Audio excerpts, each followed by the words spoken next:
America is in trouble today, not because her people have failed, but because her leaders have failed. We see Americans dying on distant battlefields abroad. We see Americans hating each other, fighting each other, killing each other at home. We see cities enveloped in smoke and flame. We hear sirens in the night. As we see and hear these things, millions of Americans cry out in anguish. Did we come all this way for this?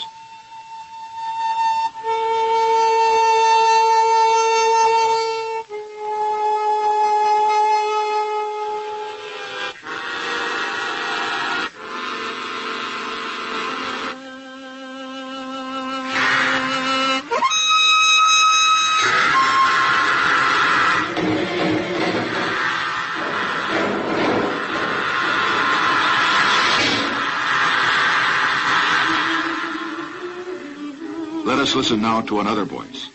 It is the voice of the great majority of Americans, the forgotten Americans, the non-shouters, the non-demonstrators. They are not racists or sick. They are not guilty of the crime that plagues the land. They are black and they are white, native-born and foreign-born, young and old. They work in America's factories. They serve in government. They run America's businesses. They provide most of the soldiers who died to keep us free. They give drive to the spirit of America. They give steel to the backbone of America.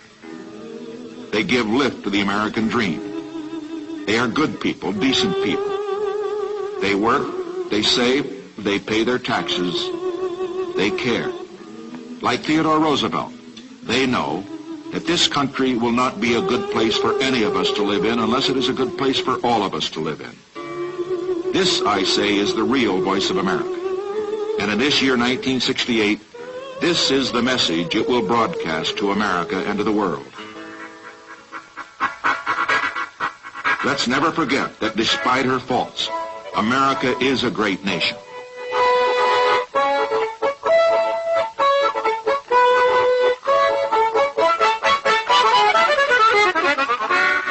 America is great because her people are great.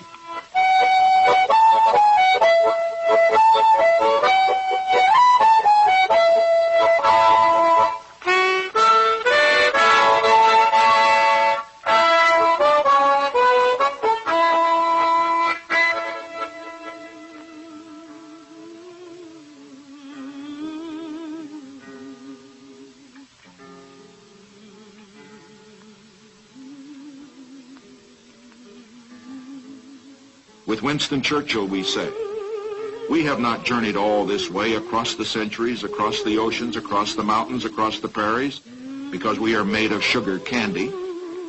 America is in trouble today not because her people have failed, but because her leaders have failed. What America needs are leaders to match the greatness of her people.